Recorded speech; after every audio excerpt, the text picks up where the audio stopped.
Good afternoon, everybody. This is Brian Hartman coming to you live from Pharus Global headquarters here at Pharus Plaza. We're at 1859 Southeast Port St. Lucie Boulevard in Port St. Lucie, Florida. Pharus Global is an ecosystem of companies made up of 8 companies now, helping typically second stage businesses and startups be able to grow as well as build their company up to be able to come to a successful exit. We do exit planning strategy as well as bringing to market to be able to help them find a buyer so they can successfully sell their business and move on to bigger and better things. We do everything from financial management, bookkeeping, marketing, HR services. We do commercial and residential funding, so home mortgages, commercial mortgages. We do IT, full service IT, which we'll get into today just a little bit. And we have full service insurance services, doing personal commercial lines of insurance, full service real estate, doing personal and commercial real estate. And we also have medical practice management, billing, coding, and credentialing. So we're an only stop shop, ladies and gentlemen. So if your business needs help to grow and eventually exit, we're happy to help. pharusglobal.com. Today, I'm excited that we are doing episode number 37 of Pharus Global Live at 5. And we're featuring Angel Moncada, president of Yeshua Group. And in today's episode, Angel is going to be presenting knowing the right tools for your business growth, and that's applications.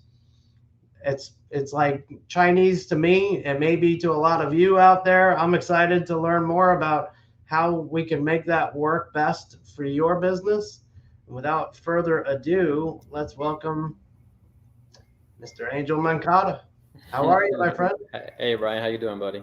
Doing good, doing good. Excited to have you on the show. It's been a while, right? It's been a couple of months. Yeah, it's been a minute. Definitely been a minute for sure. Exciting stuff going on. A lot of things happening in IT. A lot of new changes happening, I'm sure. Oh yeah, we have a lot of different opportunities, options for businesses, even home. We're going after the home market now with smart home technology. In an expensive way.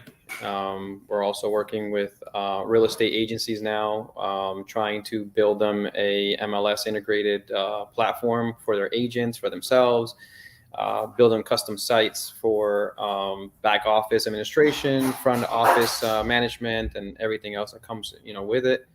So we're trying to pretty much build something that hasn't been built before, something that is that can grow with the company, grow with the business, and that's kind of what we're going to talk about today. And on top of we do the managed social media marketing, and we also do the IT management for any business really, and it doesn't really what size, telephone systems, email security, cybersecurity monitoring, help desk support. We do security risk assessments for medical practices. We comply with HIPAA regulations. We try to be an IT department for hire. Something that I've learned over the years working for the sheriff's office and working over different industries, whether it's medical, bioinformatics, law enforcement, military, is being able to become an asset to an organization. And that's been something that I've always enjoyed, is becoming that asset to an organization to supply them with the tools that they need to be able to be successful.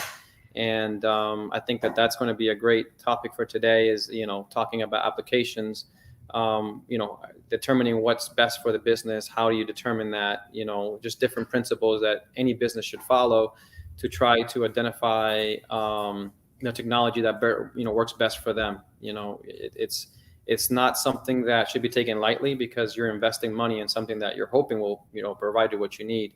And without having the right either team or the right knowledge to be able to determine that, you're kind of like you're just throwing a dart in the air and hopefully it lands in the right one. So let's hope we can help some businesses out there. That's awesome. I love your background too. So tell us a little bit about where you came from and how you got to making Yeshua Group a successful business today. Well, I started right out of high school, into the military, and I actually did logistics in the military. I didn't even play with computers, not even in high school. I think um, the library or the lab in high school was the only thing that I used, and it wasn't even because I was learning computers. Um, and we from there I went to become a integrator for the military, doing logistics for government contracts. And afterwards I ended up doing training for military personnel. Interesting enough is that what I did in the military as a soldier, I ended up training soldiers as I got out. So that was probably one of the most rewarding jobs I've ever had, is training soldiers pre-deployment. Mhm. Being able to give them the knowledge and the ability to understand what they were working with and how to make that technology work for them as they were deploying in the field and going out and supporting their units. And I have to say that was probably one of the most rewarding jobs. When a soldier, years later, I ended up working for Lockheed Martin as a system engineer, and again supporting the efforts on the war on terrorism and everything overseas. And a soldier that I hadn't seen in a long time, when I was working training, came up to me, and I know I recognized him, and he said, "I want to thank you." And I said, "What do you mean?" He's like, "Because of your training, I've become indispensable to my unit."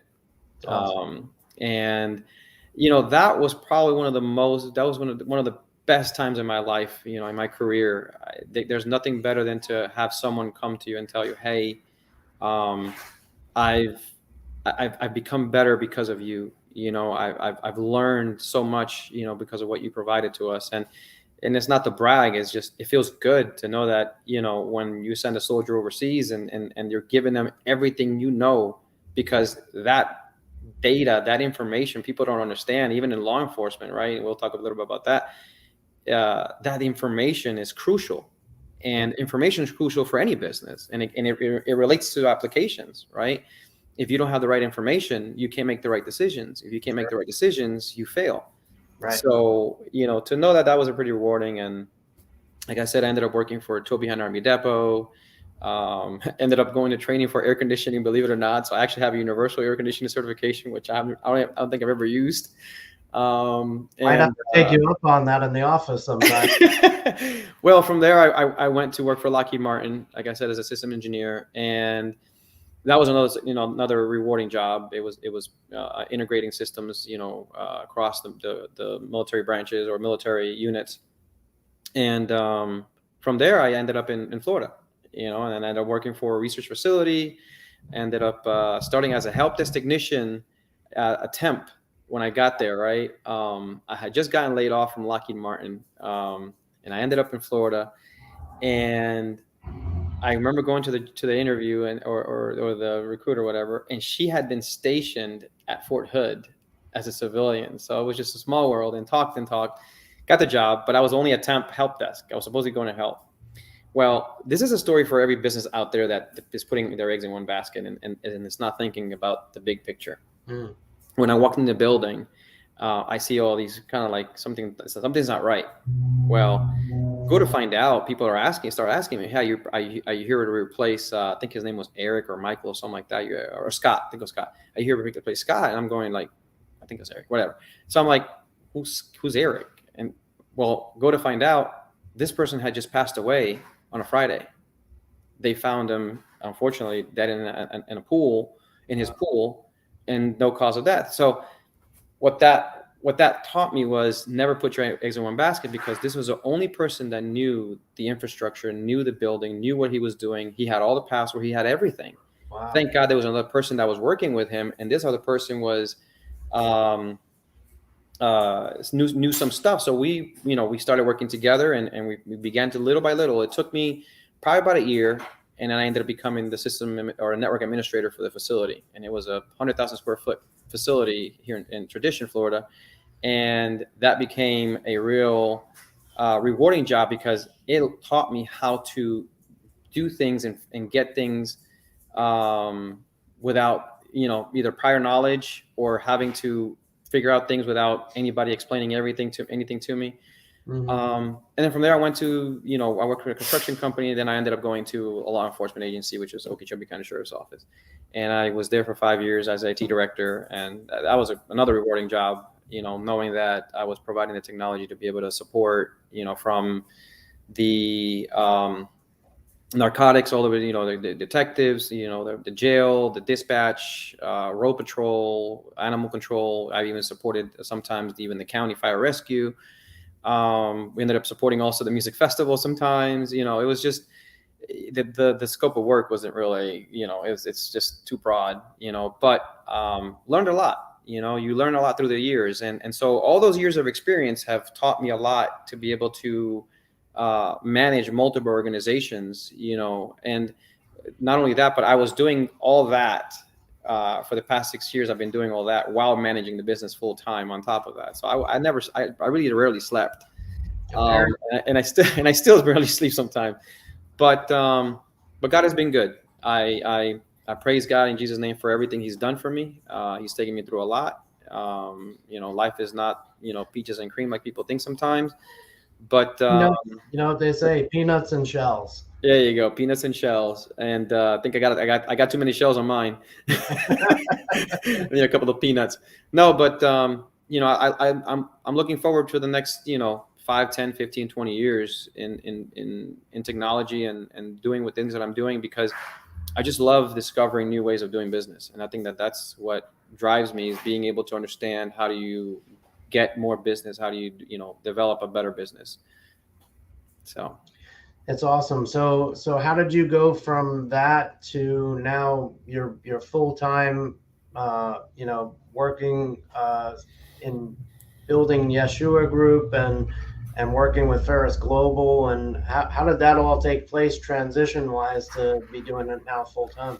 So funny enough, I met Chris Marhart years back, even before I decided. I was still working at the sheriff's. I don't even think I was working at the sheriff. I think I was working somewhere else, and ended up meeting him. And then over the years, we just kind of stayed in touch, lightly. And eventually, we ended up talking. I think it was 2 years ago, pre-COVID, by the way. And so we talked, and he was having some technical things that he needed to fix, and technology issues and so forth and so on. So I said, Chris, let me help you get this stuff up and running properly. And he allowed me. He was gracious enough to give me a chance, and I'm glad he did. So from that point forward, we ended up starting to work together. But what happened was, I kept on asking him. I say, Chris, we need to go to Office 365. I said, you got to prepare. You never know. This is before anybody ever thought about COVID ever coming around, right? Yeah. So 2 weeks right before COVID, everything shuts down. The whole industry, everywhere across the country, everybody's like, you can't work, you can't be driving around, blah, blah, blah, blah. 2 weeks right before that, we had already finished incorporating Office 365, SharePoint, and began working with Teams and everything. And I remember Chris mentioning, he's like, I'm so glad I listened, because, everybody went home, but business continues as usual. Nothing changed. We were so lucky to have Praise you. God. Praise God for that. Finishing that. And we went to work using all of that stuff immediately. I mean, yeah. It was like everything stopped and we just turned it on and kept going. And right. Interesting enough, I think at that time, Chris was also in the process. Either he had already transitioned to a different location on top of that. Mm-hmm. So we had all these offices across the country that we were working with, and so we were able to make sure that everything stayed streamlined with the businesses and everything that they were doing, and the documentation and everything else. And it goes back to applications. It goes back to what are you using for your business? How are you conducting business? And that's what we bring to the table. We bring that expertise that helps a business have someone on their side that's batting for them, to say, okay, this is the research we've done. This is what we know. This is our experience. This is what works, and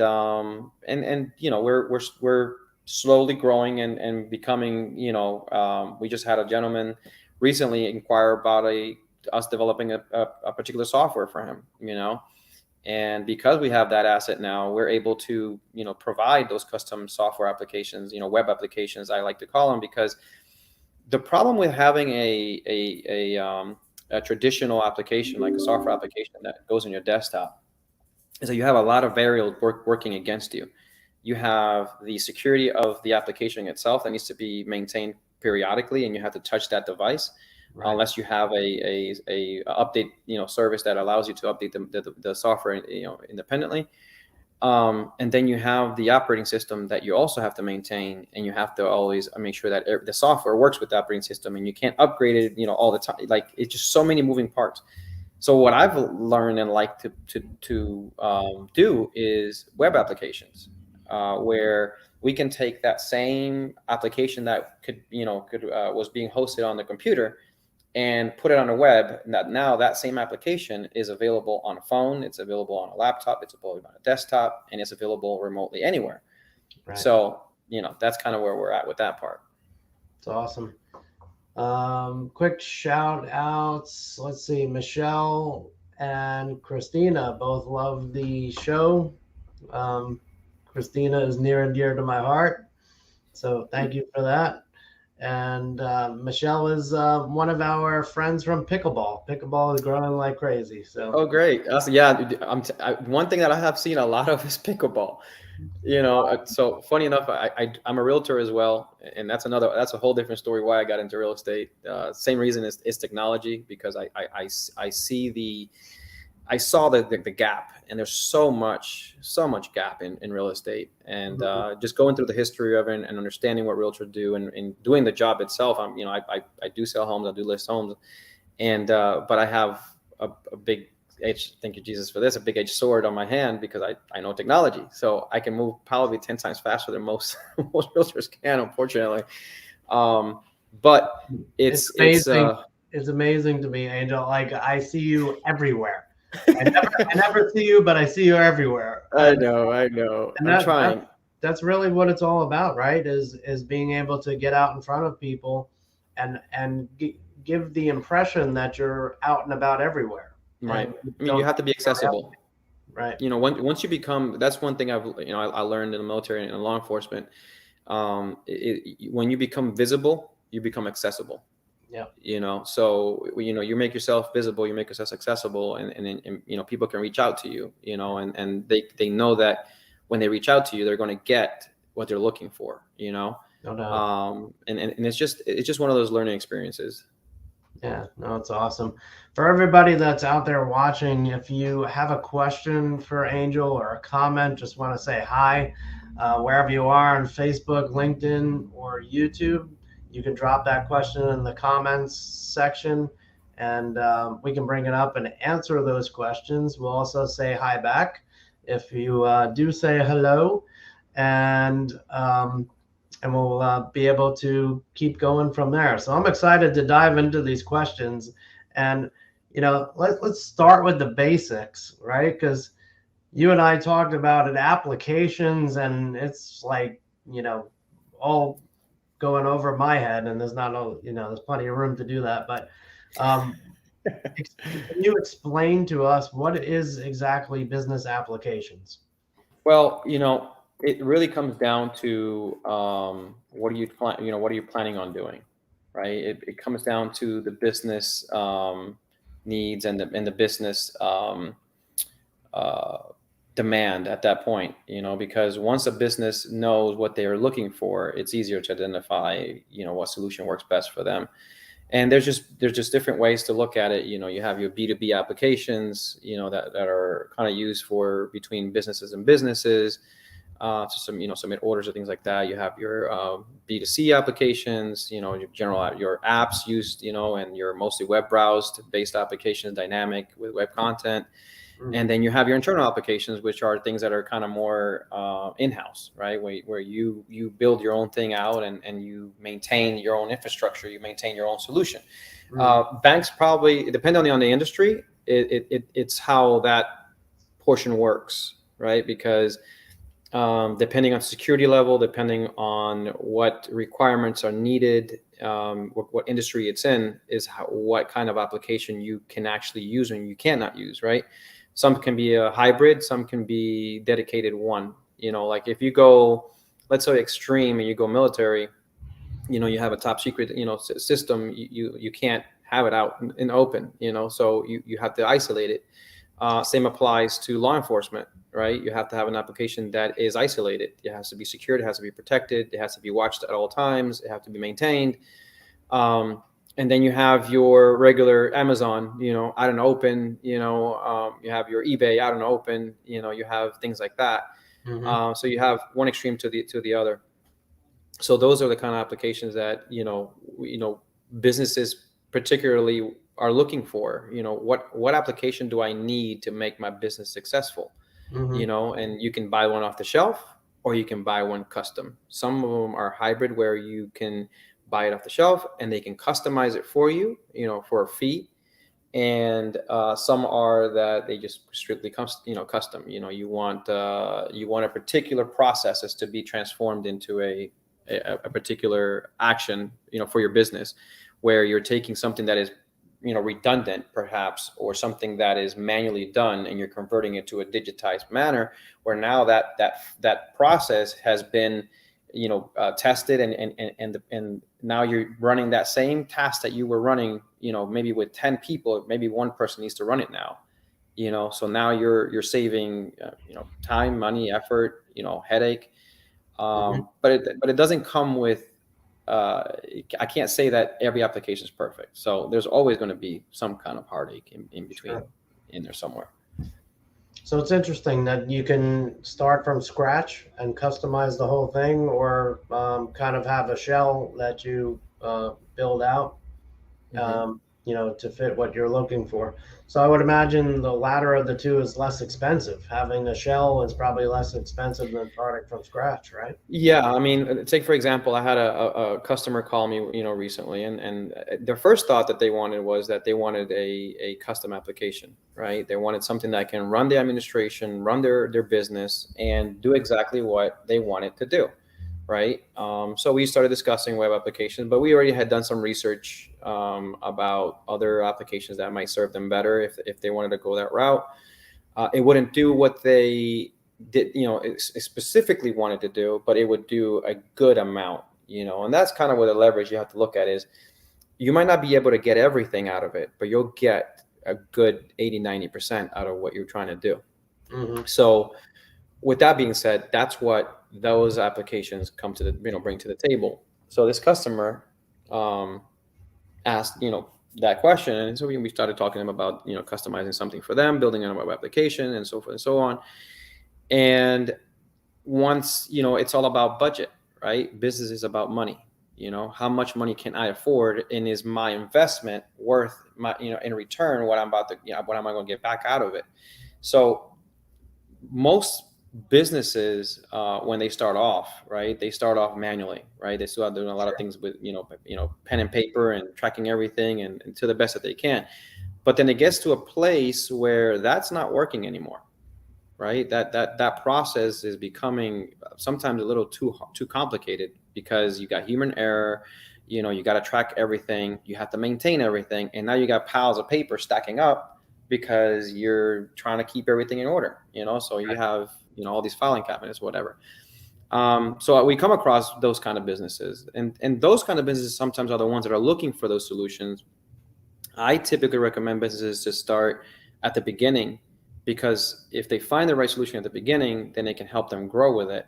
If they get to a place where that application is no longer meeting their need, and now they need to develop something that is in-house or something that is custom for them, then they can step up to the next level and have that process. But at least now they have a streamline of processes that they know what they want done, and now they need extras, right? They need things that are going to be just particularly for them. And some organizations will do that for you, obviously for a fee, but some won't. This is what they sell, this is what it is, and this is what what you're going to get. We try to work with both, right? We try to support. If you're looking for a solution, like example, this organization I was mentioning, they ended up going with a solution that we had done some research on, Right. right? And we recommended it to them because we said, look, we've done the research. This is a really good solution. It works for what you're doing. This is your industry. And it's, it'll do probably 90% of what you're looking for. They're happy, right? I put them in contact with the organization.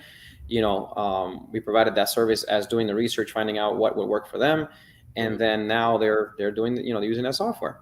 And they're in the process of implementing it, so now that's going to save them time. It's going to save them money. Now they don't going to have to go hire 5, 6, 7 people because this application does what they were looking to do. That's awesome. So, so one of the questions I had was, how do you choose a good business application? I would imagine industry that you're in is probably one indicator of what's a good application for your business, right? Right. So the industry you're in dictates a lot of that, right? Some industries don't have many applications out there, and some that do have applications out there, they're probably not they're not the best. You know what I mean? Because there's not a lot of competition. Competition is a good thing, provided it helps everybody, right? Mm-hmm. So the competition out there pushes other businesses to provide better solutions. So, right. Take for example, you have you had eBay at first, right? Everybody was eBay, right? You remember the years of eBay? Everything was eBay. Well, sure. Amazon came around and took the realm, right? Took the crown, and they're still doing it. Mm-hmm. So the business, what the business industry is a big portion of it. The next one is the processes they're trying to create in a more automated manner or more of a digital manner. And really how the business runs is a big portion of it. One of the things that I love to do is to sit down with a business, right, and go through the process, understanding how their business model works. What are they currently doing that is frustrating? What are their pains? What are their good things that they have? And how can we use technology to make that better? One of the biggest things that happens in business is communication. Sure. Right? Not enough good communication. So we can actually build a platform where you can streamline certain processes, maybe even file uploads, placing orders, POs, whatever, administrative, HR, all those different things that happen in the business that need to happen. We can customize an application that can do all that with it. On top of that, we can add a CRM to it. We can put a front end to it where the customers can register, by themselves. You can track your customers. And then we can make it so that it provides analytics on top of that, right? So the possibilities are endless, right? I mean, you really have to, you put your mind to it, you can do so many things out there. And I think that's where businesses are kind of stuck at sometimes. Not knowing this knowledge, not knowing this information is limiting them to the growth that they could potentially be at, right? Yep. They're being held back because they don't know what they don't know. Yeah. So funny story is that when I first started doing this, we started doing this with the software application, it was because we actually wanted to build something. And so we contacted all these other software development companies and trying to find out, okay, how do we, what do we do, so forth and so on. Mm-hmm. And not all software development companies are built the same. So kudos to those are the ones that do their homework, and the other ones, we got to get better at it. Right. Because as a person working in the industry for going on probably 20 years, it was hard for me to find a good answer as to what I needed to be able to build this. Right. And so I was spending months talking to this company, talking to that company. This company wanted to build me something custom, but yet I had to supply the plans and the layout and everything that I wanted to do. And then this other one wanted me to use their platform, like I said, B2B, kind of like, use their platform and pay for a subscription and stuff like that. I'm like, that's not what I want. I want something custom. So through all that, our experiences became wow, there's really a hard time trying to find a good software development company that can take my idea Mm-hmm. And really just help me put it to paper, help me evolve it into something practical. Yep. And so I had a friend of mine, Jason Klein, a really good friend of mine. He recommended someone that could help us. And to make a long story short, we ended up sitting down and going through the process, of understanding what our thoughts were, what we were planning on doing, and eventually we ended up developing it. And so we we're at a place right now that now we're trying to provide that same experience without the hassle that I had to go, we had to go through, to Yep. other businesses that perhaps need something custom developed, or have an idea. There's so many people with great ideas out there, Yep. but I didn't even know what place to, first place to go, and I put we made a video about this, and we said we can take it from sticky note to reality, because sometimes people, that's all they have a sticky note. They have a sticky note with their idea, and they just know that, man, this is a good idea. And then, but that's it. Where do they go from there? Yeah. Right. So we can provide, Pharus Global as a whole, like you said earlier, we can provide that help, where we can provide the financing, we can provide the management of it, we can provide the developing of it, we can provide the IT side of it, the help. Mm. I mean, we have the whole thing covered, where now, you have a one-stop shop instead of going through all these places to find a solution, because a problem doesn't have to be a software application. It could be anything else, Yeah. right? So that's how we're doing that.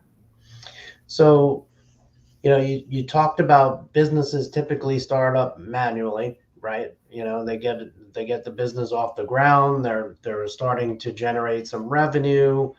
At what point should they consider a business application? Is it when they're pulling their hair out of their head, or how do they determine that? And then also, I guess the other question is, how are they able? Is there a way to be able to show them what their ROI is going to be by adding that application as opposed to not? Like, what's the opportunity cost of not adding that application to the business? Right. So, I mean, you could look at it in a couple of different ways, right? Personnel is one, right? If you start processing so many orders that you have to hire more people, more people, more people to do manual things, that could be digitized and converted into a process that is either automated, or it just streamlines a lot easier, because that's what, manual labor does. It makes it, extends that time, and extends that much work. Now you have more people, you have to get involved, all that. So that's a big way to measure that, right? Like, how, if I continue at this rate, how many people am I going to have to hire, right? And not only that, then you add all the different elements of hiring more people, right? You have insurance, you have space, you have, all this costs that come with it, so that's a good way to measure, how am I going to get money back out of this, right? The other portion is where you stand financially in the process that you're currently running, right? So let's say, for example, if at the rate I'm going, by doing this manually, and I'm gonna give you actually a perfect example of a plumbing company that we helped out with some technology.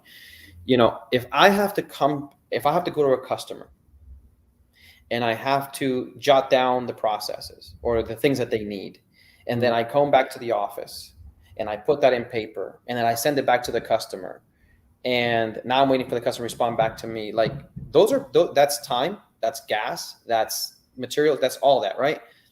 So this plumbing company that we were working with, what we ended up helping them is that they had a template of custom pricing, right? So he has an admin person at the office, and they were out in the field, right? Typical business. Yeah, in the field working, finding business or doing jobs or bids, and then you have some admin staff at the office.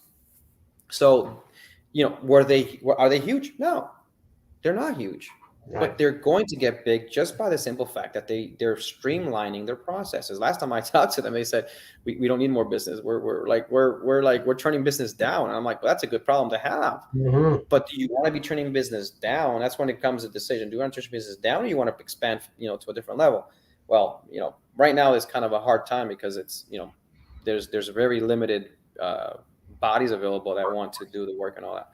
Mm-hmm. So what we did is we cut half of that, probably more than that, more like 70% of that wasted time. So now the field personnel is out in the field. They're prepping the bids, and now the admin staff is already automatically seeing it, like literally instantaneously. As soon as they're done submitting it, they let them know, hey, I have a bid ready.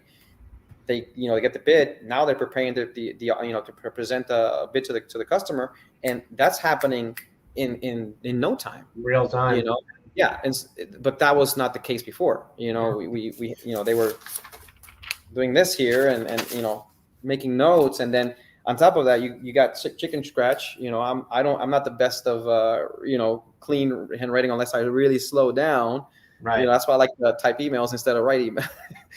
So that's one of the examples right there, how a business can determine, when is a good time for me to do this. And the best time is if you're already growing to the point that, hey, I think I need to expand here. Something, I need to create system processes. I learned this through a video I was watching on, I think it was LinkedIn, and it was pretty interesting. And the first steps that a business should have is to get craft, to prepare their craft, do a really good job at it, right? The next thing is to train the personnel to do those things. Mm-hmm. After that is to streamline that process. And one of the last ones is to take out the competition, believe it or not. Right? So if you're in business, that's some of the steps you take, and I may not have them all in order, but you can't streamline anything unless you have the technology to do it now. Sure. Unfortunately, in today's world, in today's business, or in today's business world, if you're not in technology, you're left behind, and you're going to be left behind really quick. Definitely. As a reminder, if anybody has any questions for Angel, I know we're going through a lot of information. You can feel free to drop those questions into the comments. Smash that like button and bell, so this way when upcoming shows will be coming up on YouTube, and we'll be happy to say hello to you guys as you come in. So we talked about the shell versus custom application. It sounds like to me that if you choose the shell, you may only get 90% of what you really want. Sometimes, when your business grows enough, then you can take what you have and apply it to the next custom application, and then get 100% of what you want. Right. Yeah. Awesome. So, what are the common mistakes when a business owner is developing a custom application? What do you find out there? Really, like the biggest mistake that I've found, that I think that's what's caused, it's waste of money, is not really understanding what the customer wants, right? So that's why I like to approach it in more of I need to learn what you want to do, so that when we build something is not what I want, right? Because it's no good to the business if I'm building something that I am thinking, oh, this is going to work for them. Mm-hmm. We have to build something that the customer says, this is what I want to accomplish, right? Mm-hmm. So you save a lot of time by just understanding the business processes. Not every business has jotted down exactly how every process works and how everything is done. Mm-hmm. And so that's where we come into play. We sit down. It's a no cost meeting to just sit down and have that conversation. And once they identify that, yeah, we want to go that route, then we become a partner in next to them to start building this application. Time frame for building something custom, it can be from, depending on how complex it is, it can be from 2-3 months to a year, 2 years. But the one thing that we do like to do is to build things that can grow. So, you might be able to build something in a couple of months, and now you have maybe not everything, but you have a starting place that you're using, and then we begin to add what I like to call modules, that can be added to the web application to be able to do that job, do whatever your business does. So that's a couple of ways that we approach that. That's awesome. So we got a question that happens to be the last question that I had too from my friend John down in he's in Stewart and sometimes in West Palm, but electrical company wants to know what kind of application should he go with. Like how do you know as a business owner what applications you need and what you should go with? But and it's the same applies across the board, John. Thank you for your question. The best thing to sit down is look and see what you're doing as a day-to-day operation. Sit down and you're welcome to call us, and we'll come in and sit down with you, and help you understand how do you determine that decision is by jotting down what are your business day-to-day operations, where are your weak points right now, where are your shortcomings that you need to fix because either by human error or you're wasting too much time or this is taking too long. Based on those things, then you would definitely want to start, Google's your friend. Everybody knows that, right? You can find pretty much about anything on Google nowadays. Based on that, look at what applications are out there that are dealing with electrical companies, right? I'm pretty sure there's plenty of them out there. Once you get to that point that you say, okay, I found 2 or 3, request a demo. It's free. Demos are free. That's they're trying to find you an application. They want to sell it, and they need to show you why that application is the best solution for you. And the one thing that I will say is, and this is my sales pitch. If you need someone to help you determine that, that's what we're here for, right? Because at the end of the day, I'm not a doctor.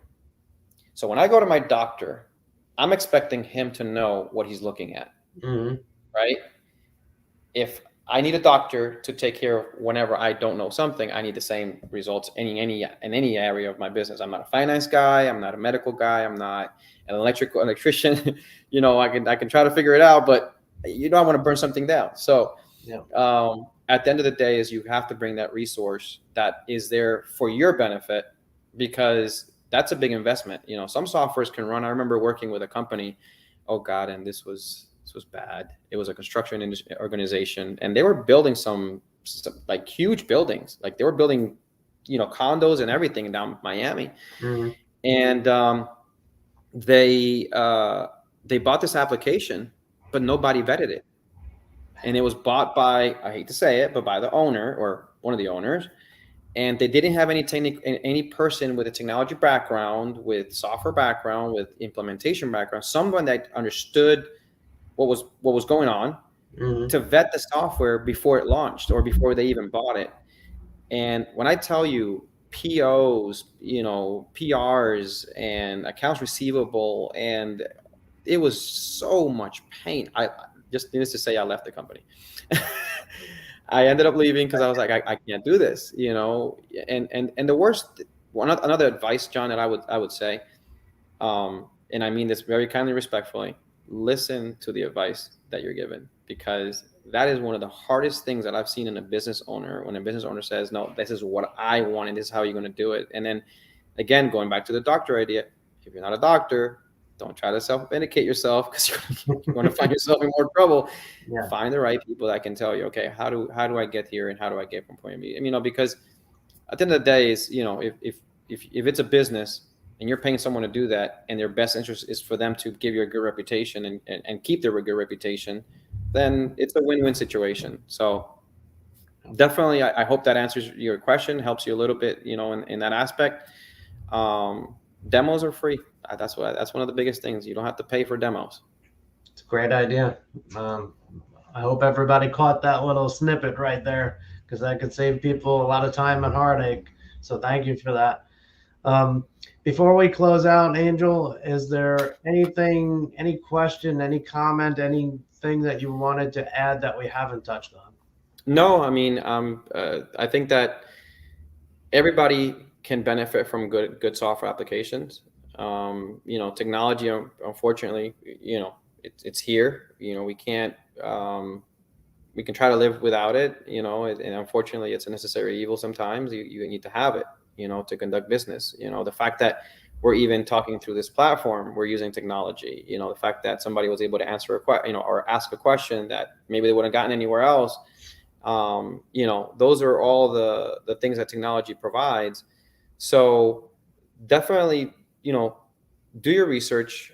And if you can't do your research, then hire someone that can and understands what they're researching, so that they can give you the best results for what you're about to invest in. Because the last thing you want is to commit into a platform, for a year, 12 months, which most companies do. Sure. And you're spending $8,000, $9,000, or $10,000 a month, and now you're stuck with this software application that, for one, nobody's using, and I've seen that happen too. Businesses buy this application. Oh, this is what we're going to do. This is what we're going to do. And it doesn't get implemented properly, or nobody uses it, and everybody wants to stick to the same same old, and it limits the business. And I've seen that happen. It's sad, but when you have employees that are not willing to invest in their own employers to say, hey, this is what we got, then we got to put it to practice, provided the solution works. That's the other thing too. Don't get frustrated with them if the application doesn't work. It's not their fault. That application sucks. Mm-hmm. But definitely, reach out to us if you have any questions. We're more than likely to help you, and give you the best advice we can. And hopefully we can help somebody out there. It's awesome. All right, everybody. Thank you for joining us tonight. Angel Moncada at angel@yeshuagroup.com. 772-249-2278 is the way to reach him. Obviously, if you're moving forward or even thinking about moving forward with any kind of business application, you need a good team in your corner. Don't do it all yourself, and make sure that it's done properly. So, Angel, thank you very much for being on. Thank you. Wish you and the family very happy Thanksgiving, and the same for all of our viewers out there. Happy Turkey Day. I did want to give a quick shout out to Pete Previtt. He was on earlier. Thank you for stopping by to see the show. We appreciate that. And if anybody would like to be the next guest on the Pharus Global Live at 5, just reach out to us. My contact information is at pharusglobal.com, and we look forward to having you on at some point in the future. Angel, appreciate it. Have a great night. Enjoy the Turkey Day. Don't eat too much. Same to you, buddy. God bless you. All right. Have a great night. Good night, everybody.